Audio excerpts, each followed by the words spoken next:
Hi అండి అందరికీ. నా వీడియో ఫస్ట్ టైం చూసిన వాళ్ళకి నేను చెప్తున్నాను. ఈ వీడియోతో మరి ఇది 8th క్లాస్ జియోగ్రఫీ నుంచి 6th లెసన్ అనమాట, మానవ వనరులు అని. మరి ఈ వీడియోతో మనకి 8th సంబంధించి అన్నీ కూడా క్లాసెస్ కంప్లీట్ చేయడం జరిగింది. ఆల్రెడీ సివిక్స్ చేసాం. పేజ్ నెంబర్ వైజ్గా మనం బిట్స్ అనేవి చేయడం జరిగింది. పేజ్ నెంబర్ వైజ్గా లెసన్ అంతా కవర్ చేస్తూ మరి హిస్టరీ కంప్లీట్ అయింది, సివిక్స్ కంప్లీట్ అయింది, జోగ్రఫీ కూడా కంప్లీట్ అయింది. అదేవిధంగా మన వీడియో ప్లేలిస్ట్లో తెలుగు అనేటటువంటివి 3rd క్లాస్ నుంచి 8th క్లాస్ వరకు మనకి నోట్స్ వైజ్గా ఉంటుందండి. ప్రతి ఒక్కటి కవర్ చేస్తూ అందులో ఉంటుంది, చూడొచ్చు మీరు ప్లేలిస్ట్లోకి వెళ్ళి. అలాగే కొన్ని ఫిజిక్స్ క్లాసెస్ ఉన్నాయి, బయాలజీ క్లాసెస్ ఉన్నాయి. కొన్ని కావాల్సిన వాళ్ళు ప్లేలిస్ట్లోకి వెళ్ళి చూడండి. విద్యా దృక్పథాలు కానీ ఫిజిక్స్ కానీ కొన్ని ప్రాక్టీస్ బిట్స్ కూడా ఇవ్వడం జరిగింది. అయితే ఇక్కడ మనకి 7th క్లాస్ కూడా సోషల్ పేజ్ ఇలాగే మనం లెసన్ అంతా కవర్ చేస్తూ బిట్స్ చేయడం జరిగింది, చూడొచ్చు. దయచేసి ఎవరు కూడా ఫీల్ కావద్దండి. మీకు నచ్చినట్లయితే లైక్ చేయండి. నా వీడియో కనుక నచ్చిన వీడియో అయితే లైక్ చేయండి, నచ్చకపోతే లేదు. ఓకే అండి, ఫస్ట్ బిట్ చూద్దాం. మన దేశానికి అతి ముఖ్యమైనటువంటి వనరు ఏది? ఆల్రెడీ మనం 2nd లెసన్లోనే 3rd లెసన్లోనే ఆల్రెడీ మనం చూసుకున్నాం అనమాట. ఈ వనరులు ఎన్ని రకాలు, అసలు అతి ముఖ్యమైన వనరు ఏంటి అనేది మనకు ఆల్రెడీ 3-4 లెసన్స్లో మనకి ఇదే విషయాన్ని మనకి చెప్తూనే ఉన్నారు. అతి ముఖ్యమైన వనరు ఏదంటే ప్రజలే అతి ముఖ్యమైన వనరు అండి. అతి ముఖ్యమైన వనరు ఏదంటే ప్రజలే అతి ముఖ్యమైన వనరు. మరి ప్రజలు దేన్నైనా చేయగలరు కాబట్టి. నెక్స్ట్ వన్, ఈ క్రింది వానిలో అంతిమ వనరుగా చెప్పబడేది ఏమిటి? అంతిమ వనరుగా చెప్పబడేది మానవ వనరులే. మానవ వనరులే అంతిమ వనరుగా చెప్పబడుతుందన్నమాట. నెక్స్ట్ వన్, మానవ వనరుల అభివృద్ధి మంత్రిత్వ శాఖని మరి ఏర్పాటు చేయడం జరిగింది భారత ప్రభుత్వం. మరి ఎందుకోసము అంటే మరి ప్రజలే దేశానికి మరి చాలా ముఖ్యమైనటువంటి వనరు. ప్రజలే దేశానికి చాలా ముఖ్యమైనటువంటి వనరు. మరి ప్రజల యొక్క నైపుణ్యాలని మెరుగుపరచాలనేటటువంటి ఉద్దేశంతో, ప్రజల యొక్క నైపుణ్యాలని మెరుగుపరచాలి అనేటటువంటి ఉద్దేశంతో మరి మానవ వనరుల అభివృద్ధి మంత్రిత్వ శాఖని ఏర్పాటు చేయడం జరిగింది. మరి అది ఎప్పుడు ఏర్పాటు చేశారు అంటే 1985 సంవత్సరంలో. నెక్స్ట్ వన్, పీకేవీవై అంటే ప్రధానమంత్రి కౌశల్ వికాస్ యోజన. ప్రధానమంత్రి కౌశల్ వికాస్ యోజన అనేటటువంటి దాన్ని ప్రారంభించిన సంవత్సరం.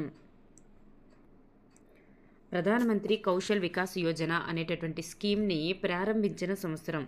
మరి ఇది ఎందుకోసం అంటే మరి భారతీయ యువతలో నాణ్యమైనటువంటి శిక్షణ అందిస్తూ, భారతీయ యువతకి నాణ్యమైనటువంటి శిక్షణ అందిస్తూ మరి యువతలో మరి ఉద్యోగ నైపుణ్యాల్ని ఉద్యోగానికి సంబంధించినటువంటి నైపుణ్యాల్ని మరి ఉపాధికి సంబంధించినటువంటి నైపుణ్యాల్ని పెంపొందించాలి అనే ఉద్దేశంతో మరి ప్రధానమంత్రి కౌశల్ వికాస్ యోజన అనే పథకాన్ని ప్రారంభించడం జరిగింది. మరి ఇది ఎప్పుడు ప్రారంభించారంటే 2015లో ప్రారంభించారు. మరి దీనికి సంబంధించి సరి అయినది ఏది అంటే మనకి ఇక్కడ 2016 to 2018 మధ్య కాలానికి ఉద్దేశించబడిందనమాట. దీని యొక్క టార్గెట్ ఇయర్ ఏంటంటే 2015లో స్టార్ట్ చేసినప్పటికీ 2016 నుంచి 2020 మధ్య కాలానికి 5 సంవత్సరాలకి ఉద్దేశించబడింది. మరి కోటి మంది భారతీయ యువతను నాణ్యమైన శిక్షణ అందించడం దీని యొక్క ప్రధాన లక్ష్యం. ఇటీవల కూడా ఇదే కోటి మంది ఉపాధి కల్పించాలి అనే ఉద్దేశంతోనే ఇంకో పథకాన్ని కూడా స్టార్ట్ చేయడం జరిగింది. అది కరెంట్లో ఉంటుంది, కావాలంటే చూడండి. కోటి మంది భారతీయ యువతను నాణ్యమైనటువంటి శిక్షణ అందించడమే ప్రధాన లక్ష్యంగా మరి ప్రధాని మోడీ గారు ఈ పథకాన్ని పీకేవీవైని ప్రారంభించడం జరిగింది. మరి ఈ పథకం ద్వారా అందించేటటువంటి గుణాత్మక శిక్షణ ఉద్యోగులు మరియు ఉద్యోగస్తులలో ఉపాధి నైపుణ్యాన్ని పెంపొందిస్తుంది. ఉద్యోగులు మరియు ఉద్యోగార్థులలో ఉపాధి నైపుణ్యాన్ని పెంపొందిస్తుంది. సో ఇక్కడ మనకి పైవన్నీ కూడా సరి అయినవి. నెక్స్ట్ వన్, వారి అవసరాలకు అనుగుణంగా మానవ వనరులను అభివృద్ధి చేసుకోగలిగే వారిని ఏమంటారు? వారి అవసరాలకు అనుగుణంగా మానవ వనరులను అభివృద్ధి చేసుకోగలిగిన వారిని ఏమంటారు? చేసుకోగలిగిన వారు ఎవరెవరు? వారి అవసరాలకు అనుగుణంగా మానవ వనరులను ఎవరైతే అభివృద్ధి చేసుకోగలుగుతారంటే విద్యావంతులైనటువంటి ప్రజలు అభివృద్ధి చేసుకుంటారు.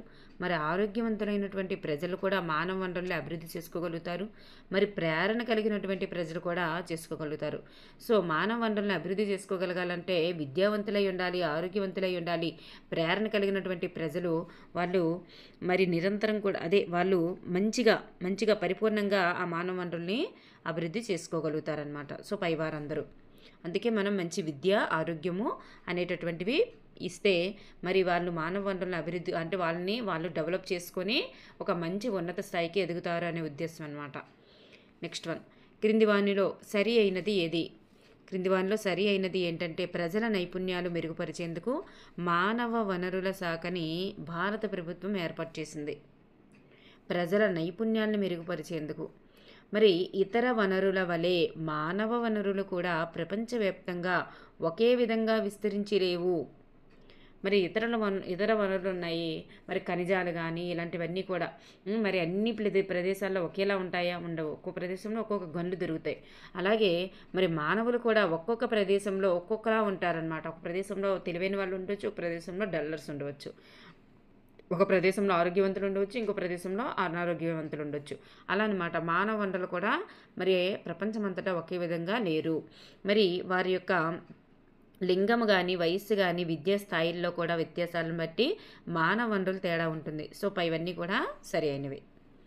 నెక్స్ట్ వన్, ఓషియానియా అనేది ఈ క్రింది దేశాల యొక్క సముదాయము. ఓషియానియా అనేది ఏ దేశాల యొక్క సముదాయము? Australia and New Zealand. న్యూజిలాండ్ ఏంటంటే పసిఫిక్ దీవులు. ఆస్ట్రేలియా, న్యూజిలాండ్ అండ్ పసిఫిక్ దీవులు, ఈ మూడు కలిపితేనే మనకి ఓషియానియా అవుతుందన్నమాట.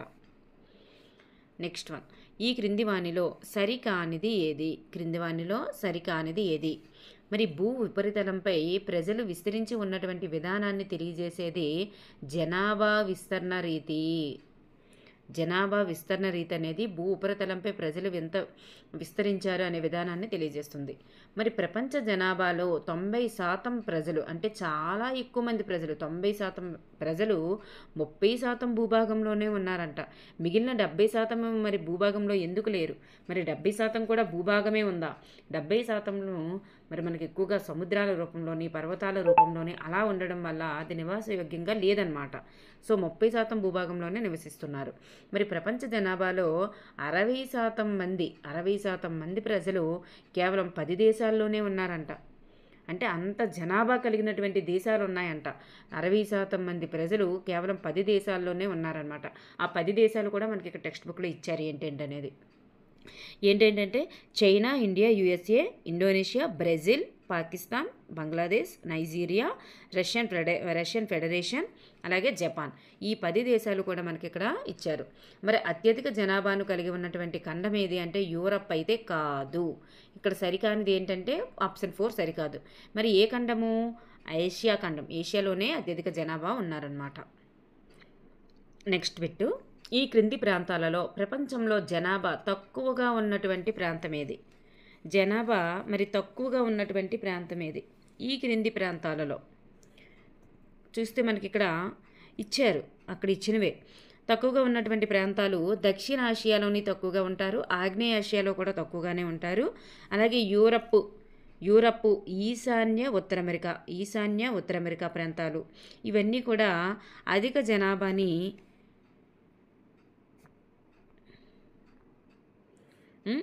ఈశాన్య ఉత్తర అమెరికా ఇవన్నీ కూడా మరి యూరప్, ఇవన్నీ కూడా అధిక జనాభాని కలిగి ఉన్నాయి. మరి ఇక్కడ మనకి తక్కువ జనాభా కలిగి ఉన్నటువంటి ప్రాంతం ఏంటంటే ఉన్నత అక్షాంశ ప్రాంతం. మరి ఉన్నత అక్షాంశాల దగ్గర మాత్రం తక్కువ జనాభా ఉంటుంది. మరి ఈ దక్షిణాసియాలోని కూడా, ఆసియా అనగానే మనకి ఎక్కువ జనాభా, దక్షిణాసియా, ఆగ్నేయాసియాలో కూడా అధికంగానే ఉంటారు. అలాగే ఉత్తర అమెరికాకు సంబంధించి ఈశాన్య ఉత్తర అమెరికాలో ఎక్కువగా ఉంటారంట.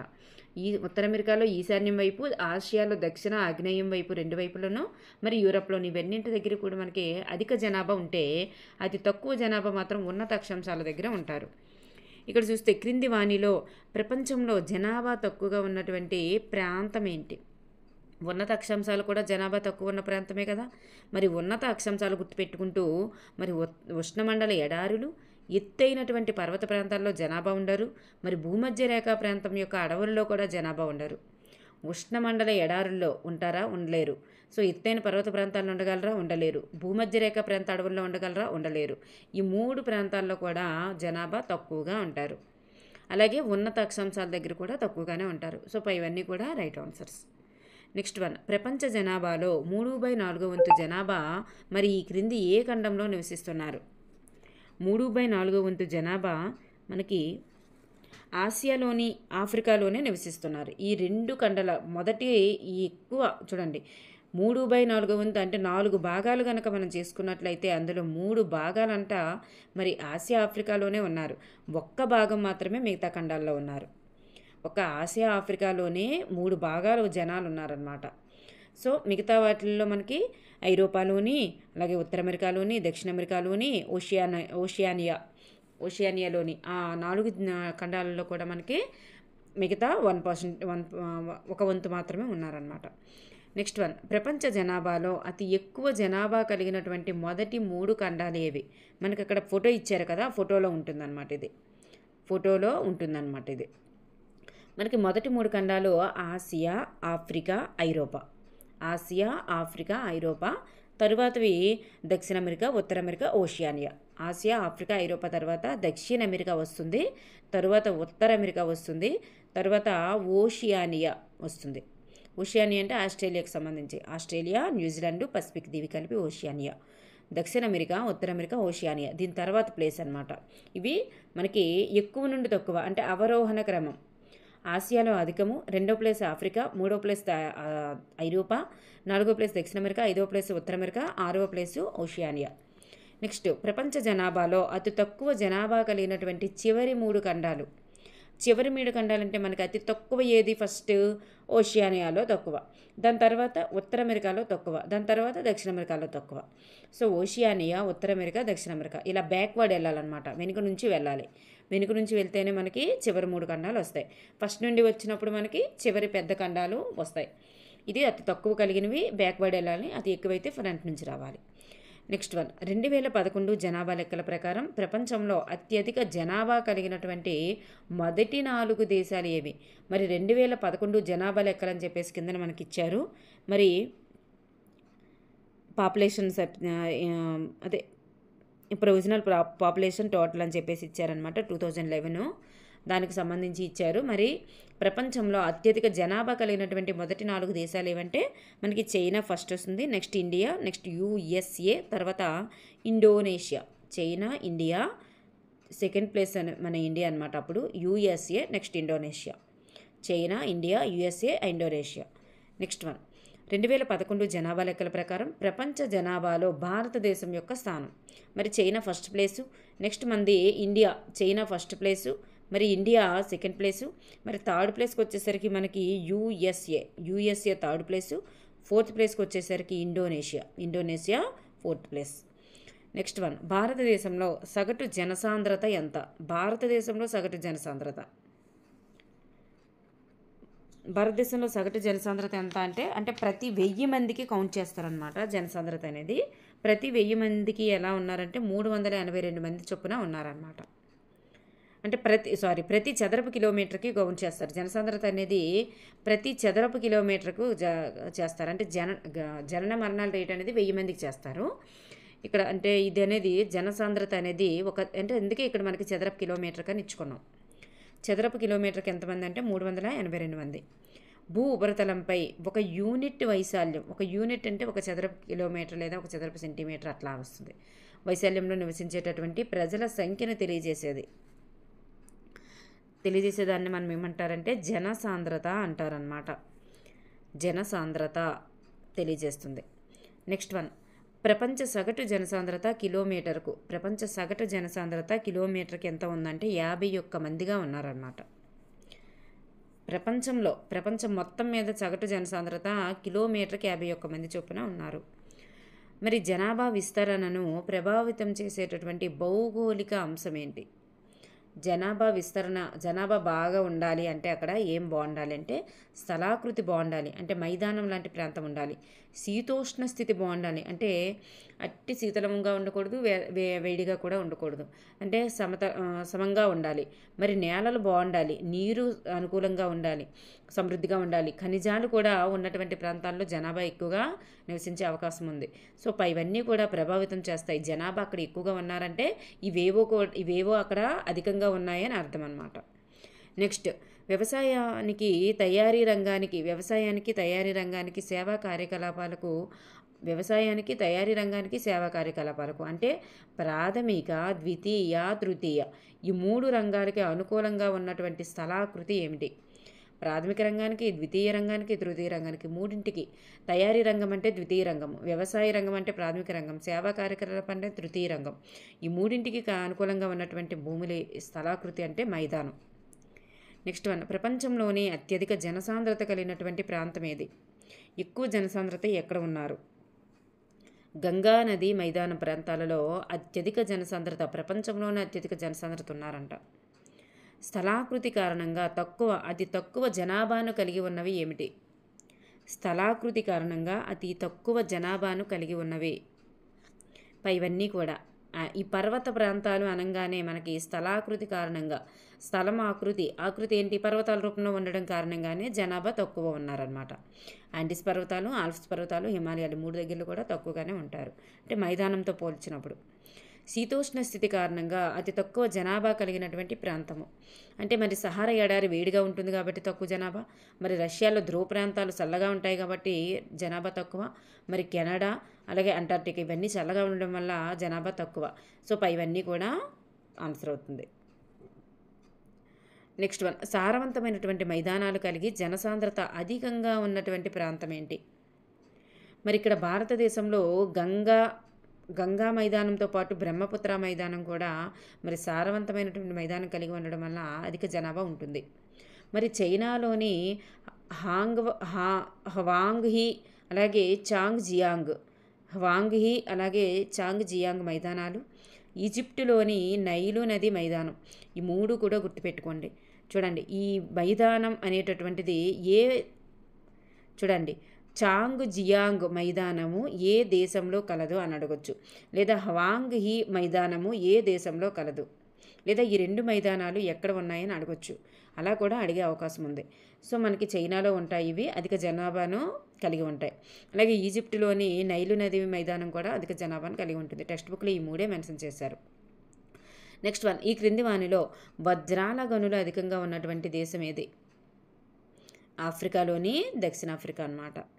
నెక్స్ట్ వన్, మత సంబంధిత అంశాల వలన అంటే ఒక మతం పైన పుట్టేటటువంటి ఇష్టం వలన అత్యధిక జనాభాను ఆకర్షించినటువంటి పట్టణాలు ఏమిటి? ఇవన్నీ కూడా. ఇక్కడ పట్టణం కానిది ఏమిటి అని అడగవలసింది, నేను రాంగ్ చేశాను.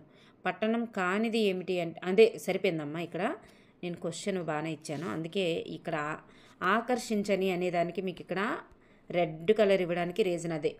ఆకర్షించని అనమాట. అదే ఆకర్షించినే అని ఇచ్చింది. ఆకర్షించని పట్టణం ఏంటి అంటే పూణే అనేది మరి మత సంబంధ అంశాల వలన అత్యధిక జనాభాని కలిగి ఉండలేదు. ఇది దేని వలన అంటే సామాజిక అంశాల వలన అత్యధిక జనాభాని కలిగి ఉంది. ఇవన్నీ కూడా మత సంబంధమైనటువంటి అంశాల వలన అధిక జనాభాని కలిగి ఉన్నాయి. మత సంబంధమైతే వారణాసి, జెరూసలేం, వాటికన్స్ నగరం ఈ 3 కూడా మతం వలనే మాత్రమే అధిక జనాభా కలిగి ఉన్నారు. ఈ పూణే అనేది సామాజిక వలన కలిగి ఉంది. సో ఆకర్షించిన పట్టణం ఏదంటే పూణే అనమాట. నెక్స్ట్ వన్, సామాజిక అంశాల కారణంగా అత్యధిక జనాభాను ఆకర్షించే ప్రాంతం ఏదంటే ఇక్కడ పూణే వస్తుంది. క్రింది వానిలో ఆర్థిక అంశాల కారణంగా అత్యధిక జనాభా కలిగినటువంటి ప్రాంతం ఏంటి? ఆర్థిక అంశాల కారణంగా అంటే పరిశ్రమలు ఉండడం కారణంగా కానీ, సాంకేతికత కారణంగా కానీ అలాగనమాట. ఇక్కడ ముంబై అలాగే ఒసాకా, జపాన్లోని ఒసాకా, భారత్లోని ముంబై ఈ 2 కూడా ఆర్థిక అంశాల కారణంగా అధిక జనాభాని కలిగి ఉన్నాయి. ఒసాకాని మనం మాంచెస్టర్ ఆఫ్ జపాన్ అని అంటారనమాట. నూలు కర్మాగారం ఉంది కదా, నూలు కర్మాగారం ఉండడం వల్ల మరి ఆర్థిక అంశాల కారణమే అవుతుంది ముంబై కూడా. నెక్స్ట్ వన్, అలాగే క్రింది వానిలో సరి అయినది ఏమిటి? క్రింది వానిలో సరి అయినది ఏమిటంటే ఇక్కడ 1804 సంవత్సరం నాటికి ప్రపంచ జనాభా 1 బిలియన్ ఉండేదంట. అంటే 100 కోట్లు. 1 బిలియన్ అంటే 100 కోట్లు. 1804 నాటికి 1 బిలియన్ ఉంటే మరి 150 సంవత్సరాల తర్వాత 1959 నాటికి 150 సంవత్సరాల తర్వాత 1959 నాటికి 3 బిలియన్లు అయ్యారంట. అంటే 300 కోట్లు. మరి 1999 నాటికి మరొక 50 సంవత్సరాల తర్వాత చూస్తే ఇది డబల్ అయిపోయిందంట. 6 బిలియన్లు అయిపోయారంట. ఎంత వచ్చిందంటే 600 కోట్లకు వచ్చింది. చూసారా, 1999 నాటికి 6 బిలియన్లకి వచ్చిందనమాట. 600 కోట్లకు వచ్చింది. చేరుకుంది. సో ఇక్కడ మనకి పైవన్నీ కూడా సరి అయినవే. ప్రపంచ జనాభా 600 కోట్లకు చేరినటువంటి సంవత్సరం ఎప్పుడు? ప్రపంచ జనాభా 600 కోట్లకు చేరినటువంటి సంవత్సరం 1999. మనకి ఇదే బిట్ మళ్ళీ లాస్ట్లో కూడా రిపీట్ అయింది, ఎందుకంటే టెక్స్ట్ బుక్ వెనకాల ఇచ్చారు అందువల్ల. నెక్స్ట్ వన్, జననాల యొక్క రేటు మరణాల యొక్క రేటు ఎంత జనాభాకు లెక్కిస్తారు? జననాల రేటు మరణాల రేటు అనేది ప్రతి 1000 మందికి లెక్కిస్తారనమాట. 1804 నుంచి 1999 మధ్య జనాభా పెరుగుటకు గల కారణం? ఎందుకు పెరిగారంటే ఆహార సదుపాయాల వలన, మరి వైద్య సదుపాయాల వలన, సహజ వృద్ధి రేటు అంటే జననాల మరణాల రేట్లో వ్యత్యాసం వచ్చింది. జననాలు పెరిగారు, మరణాలు తగ్గారు. జననాలు పెరిగారు, మరణాలు తగ్గడం వల్ల మరి మరణాలు తగ్గిపోయి పుట్టడం ఎక్కువ అవుతుంది, దానివల్ల జనాభా పెరిగిందనమాట. సహజ వృద్ధి రేటు అంటారు వాటినే. ఈ జనన మరణాల మధ్య వ్యత్యాసాన్ని సహజ వృద్ధి రేటు అంటారు. ఇది పెరిగిందనమాట. సో పైవన్నీ కూడా రైట్ ఆన్సర్స్. నెక్స్ట్ వన్, క్రింది వానిలో జనాభా పెరుగుదలను ఏమంటారు? జనాభా పెరుగుదలనే మనం జనాభా విస్ఫోటనం అంటారు. జనాభా విస్ఫోటనం. నెక్స్ట్ వన్, జనన మరణాలు జనాభా విస్ఫోటనంకి సహజ కారణాలు, జనాభా మార్పుకి సహజ కారణాలు అయితే ఒక దేశం యొక్క జనన మరణాల రేటు మధ్య గల వ్యత్యాసాన్ని ఏమంటారు? ఒక దేశం యొక్క జననానికి మరణానికి మధ్య గల జనన మరణ రేటు మధ్య గల వ్యత్యాసాన్ని ఏమంటారు? సహజ వృద్ధి రేటు అంటారు. దాన్నే ఈ జననానికి మరణానికి మధ్య ఉండే వ్యత్యాసాన్ని మనం సహజ వృద్ధి రేటు అంటారు. 2025 నాటికి జనాభా పెరుగుదల ఎన్ని మిలియన్లకి చేరవచ్చు? మనకి అక్కడ పిక్చర్ ఇచ్చారు కదా, చూడండి, అది గ్రాఫ్ లాగా ఇచ్చారు కదా, అక్కడ ఉంటుంది. 2025 నాటికి జనాభా పెరుగుదల ఎన్ని మిలియన్లకు చేరవచ్చు అంటే 8,525 మిలియన్లకి చేరవచ్చు. నెక్స్ట్ వన్, క్రింది వానిలో వలస రావడం ద్వారా జనాభా పెరిగినటువంటి దేశాలు ఏమిటి? వలస అక్కడికి వెళ్ళడం ద్వారా అంటే అమెరికా మరియు ఆస్ట్రేలియా దేశాలు అనమాట. ఇక్కడికి చాలా దేశాల నుంచి ప్రజలు వలస వెళ్ళడం వల్ల మాత్రమే ఇక్కడ జనాభా పెరిగింది.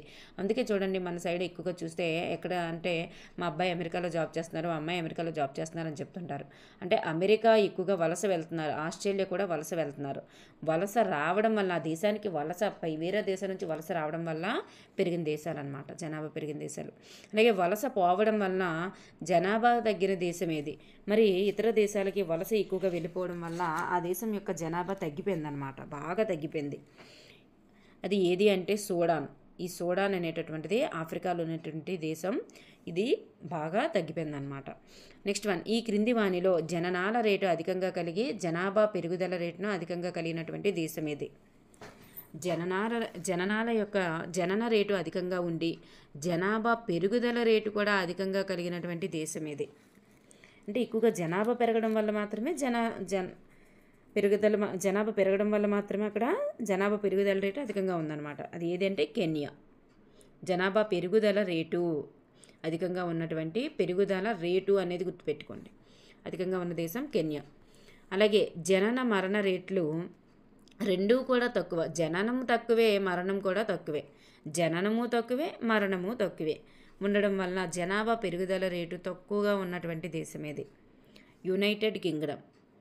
జననము తక్కువే, మరణము తక్కువే. అలాగే యునైటెడ్ కింగ్డమ్తో పాటు మనకి నెక్స్ట్ లాస్ట్లో మనకి ఇచ్చారు జపాన్ కూడా ఇచ్చారమ్మా. జపాన్ కూడా మనకి జననాల రేటు మరణాల రేటు రెండు కూడా తక్కువగా ఉంటుంది అన్నమాట. అక్కడ జపాన్ కూడా మనకి ఇవ్వడం జరిగింది, గుర్తుపెట్టుకోండి, రెండు కూడా గుర్తుపెట్టుకోండి. ఇక్కడ జననాల రేటు మరణాల రేటు తక్కువగా ఉండడం వలన జనాభా పెరుగుదల రేటు కూడా తక్కువగా ఉంది. మనకి జపాన్ కూడా జననాల రేటు మరణాల రేటు తక్కువగా ఉంటుందని కూడా ఇచ్చారు, మనకు తర్వాత ఉంటుంది. ఇక్కడ యునైటెడ్ కింగ్డమ్ ఇది గుర్తుపెట్టుకోండి, జపాన్ కూడా గుర్తుపెట్టుకోండి. నెక్స్ట్ సహజ పెరుగుదల రేటు అధికంగా ఉండేటటువంటిది అంటే 3% లేదా అంతకంటే ఎక్కువ కలిగినటువంటి ఖండం ఏది? సహజ పెరుగుదల రేటు అంటే జనన మరణాల యొక్క వ్యత్యాసమునే మనం సహజ పెరుగుదల రేటు అంటారు. అయితే అది ఎక్కువగా కలిగినటువంటి ఖండం ఏది అంటే మనకి ఇక్కడ మ్యాప్ ఇచ్చారమ్మా. ఈ మీదన మనకి మ్యాప్ ఉంది. ఆ మ్యాప్లో ఒక చిన్న బాక్స్ ఇచ్చారు చూడండి. ఆ బాక్స్ మీరు చూడాలి. సంవత్సరిక సహజ పెరుగుదల రేటు అత్యధికంగా కలిగినటువంటి ఖండం అంటే అక్కడ బ్లూ కలర్ ఇచ్చారు. ఆ బ్లూ కలర్ ఎక్కువగా మనకి ఆఫ్రికా ఖండంలోనే ఉందన్నమాట. మీరు చూస్తే ఆఫ్రికా ఖండంలోనే ఎక్కువగా ఉంది కాబట్టి మీరు అది తెలుసుకోవాల్సిందనమాట. ఆఫ్రికా ఇక్కడ దక్షిణ అమెరికా అనేది దక్షిణ అనేది కిందకి రావాలి. ఆఫ్రికా దక్షిణ అని వచ్చేసింది. సో ఇక్కడ థర్డ్ ఆన్సరే రైట్ ఆన్సర్ ఆఫ్రికా అనమాట అది. నెక్స్ట్ వన్, జనాభా కూర్పు అనేది ఈ క్రింది వాటిని తెలియజేస్తుంది. జనాభా కూర్పు అనేది ఈ క్రింది దేన్ని తెలియజేస్తుందంటే ప్రజల యొక్క వయస్సు మరియు లింగాన్ని తెలియజేస్తుంది. మరి అక్షరాస్యత స్థాయి, ఆరోగ్య పరిస్థితి, అలాగే వృత్తి, ఆదాయ స్థాయిల్లో అనేక తేడాలు ఇవన్నీ కూడా తెలియజేస్తుంది అన్నమాట.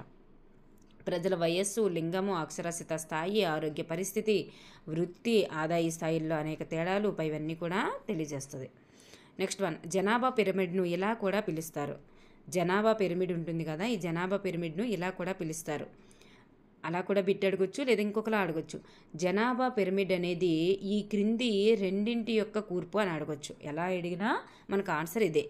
జనాభా పిరమిడ్ని మనం వయస్సు లింగ పిరమిడ్ అని చెప్తారు. వయస్సు లింగ పిరమిడ్ అని చెప్తారు.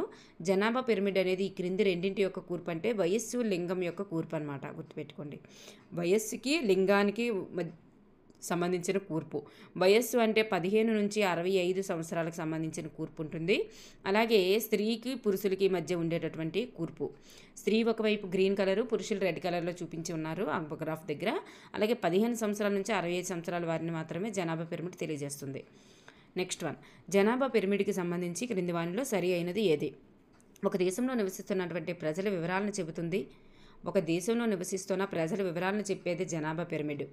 మరి ఒక దేశంలో ఎంతమంది ఆధారతులు ఉన్నారో అంటే ఏదైనా ఒక దానిపై ఆధారపడుతూ జీవించేవారనమాట, వాళ్ళని ఆధారతులు అంటారు. ఎంతమంది ఆధారతులు ఉన్నారో తెలియజేస్తుంది.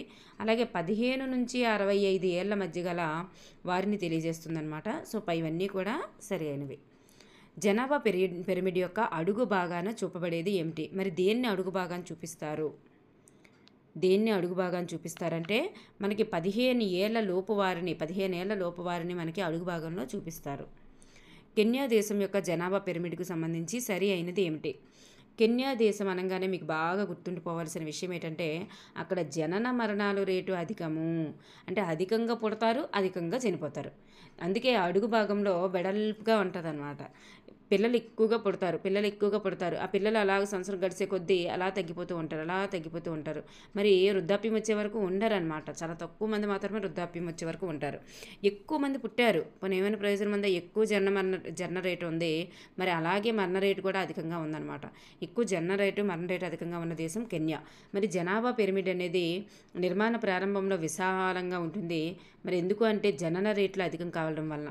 మరి పైభాగానికి వెళ్ళే కొద్దీ సన్నగా మారుతుంది. ఎందుకంటే మరణ రేట్లు అధికంగా ఉండడం వలన వృద్ధాప్యం వచ్చేసరికి జీవించి ఉన్నవారి సంఖ్య తక్కువ అయిపోద్ది అనమాట. సో ఇవన్నీ కూడా సరి అయినవి.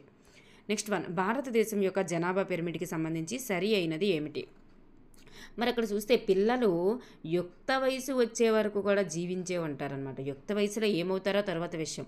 యుక్త వయసు వచ్చే వరకు కూడా తప్పనిసరిగా అంటే చాలా ఎక్కువ పర్సెంటేజ్ జీవిస్తారు. అందుకు అక్కడ పిరమిడ్ ఎలా ఉంటుంది? ఇలా కొంచెం అంటే చనిపోయిన వాళ్ళు చాలా తక్కువ కాబట్టి కొంచెమే తగ్గుతుంది అనమాట. యుక్త వయసు వచ్చే వరకు అంటే ఈ ఒక సగం స్టేజ్ వరకు కూడా అలా ప్యారలల్గా వెళ్తుంది అనమాట. తక్కువ వయస్సు గ్రూపుల వద్ద వెడల్పు ఎక్కువగా ఉంటుంది. తక్కువ వయసు గ్రూపులు అంటే ఇది అనమాట, 15 ఏళ్ళ లోపు వాళ్ళు. వీళ్ళందరూ గ్రూపుల వద్ద వెడల్పు ఎక్కువగా ఉంటుంది. ఇది విస్తరిస్తున్నటువంటి బలమైన శ్రామిక శక్తికి నిదర్శనం. అంటే ఒక అభివృద్ధి చెందుతున్నటువంటి దేశానికి నిదర్శనం. ఒక విస్తరిస్తున్నటువంటి బలమైన శ్రామిక శక్తి అంటే ఒక మంచి యువత కలిగి ఉన్నటువంటి దేశానికి నిదర్శనం. సో ఇవన్నీ కూడా సరి అయినవి. నెక్స్ట్ వన్, జపాన్ దేశం యొక్క జనాభా పిరమిడ్కి సంబంధించి సరి అయినది. మీకు చెప్పాను కదా, యునైటెడ్ కింగ్డమ్ చెప్పినప్పుడే చెప్పాను.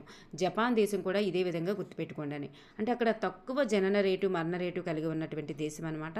తక్కువ జనన రేటు మరణ రేటు కలిగినటువంటి దేశం ఏదంటే జపాను. మరి పిరమిడ్ల ప్రారంభంలో జనన రేటు వలన సన్నగా ఉంటుంది. చూడండి, తక్కువ జనన రేటు అంటే పుట్టడమే తక్కువ వల్ల సన్నగా ఉంటుంది. మరి తక్కువ మరణ రేటు మరి పుట్టిన వాళ్ళు కూడా చనిపోరంట ఎక్కువగా. పుట్టడమే తక్కువ పుడతారు. మళ్ళీ పుట్టిన వాళ్ళు కూడా చనిపోకుండా ఉండడం వల్ల తక్కువగా చనిపోవడం వల్ల అలా సన్నగా వెళ్తుంటుందన్నమాట. సో వృద్ధాప్య వయసుకి చేరేలా చేస్తుందన్నమాట. ఎక్కువ మంది ప్రజలు తక్కువ మంది పుడతారు, ఆ ఉన్న ప్రజలైనా వృద్ధాప్యం వరకు ఉండేలాగా చేస్తుందన్నమాట జపాన్. సో ఇవన్నీ కూడా సరి అయినవి. జనాభా పంపిణీ అనేటటువంటి పదం, ఇది మనకి లెసన్ అంతా అయిపోయినాక ఎండింగ్లో మనకి అభ్యాసాల దగ్గర ఇచ్చిన బిట్స్. జనాభా పంపిణీ అనేటటువంటి పదం దేన్ని సూచిస్తుంది అంటే నిర్దిష్ట ప్రాంతంలోని జనాభా కాలానుగుణంగా ఎలా మారుతుందో చెప్తుందా, లేకపోతే ఒక ప్రాంతంలో జన్మించినటువంటి వ్యక్తుల సంఖ్యకు మరణించిన వ్యక్తుల సంఖ్యకు గల సంబంధాన్ని తెలియజేస్తుందా, లేదా ఒక ప్రాంతంలో ప్రజలు విస్తరించినటువంటి విధానాన్ని తెలియజేస్తుందా? అంటే ఇక్కడ ఒక ప్రాంతంలో జన్మించిన వ్యక్తుల సంఖ్యకు మరణించిన వ్యక్తుల సంఖ్యకు మధ్య గల సంబంధాన్ని తెలియజేసేది జనాభా పిరమిడ్ అనమాట. ఇక్కడ ఒక ప్రాంతంలో ప్రజలు విస్తరించినటువంటి విధానాన్ని తెలియజేసేదే జనాభా పంపిణీ. నెక్స్ట్ వన్, జనాభా మార్పుకు కారణమయ్యేటటువంటి 3 ప్రధాన కారకాలు ఏమిటి? జనాభా మార్పుకు కారణమయ్యేవి మరి జననాలు, మరణాలు, వలసలు ఇవన్నీ కూడా కారణాలే. నెక్స్ట్ వన్, 1999లో ప్రపంచ జనాభా ఎంతకు చేరింది? 6 బిలియన్లకి చేరిందనమాట. 6 బిలియన్లకి చేరింది. జనాభా పిరమిడ్ అంటే ఏమిటి? జనాభా పిరమిడ్ అనేటటువంటిది జనాభా యొక్క వయస్సు, లింగ, కూర్పు యొక్క గ్రాఫికల్ ప్రదర్శన. జనాభా యొక్క వయస్సు, లింగ, కూర్పు యొక్క గ్రాఫికల్ ప్రదర్శన. ఓకేనండి, థ్యాంక్ యూ ఎవరీవన్.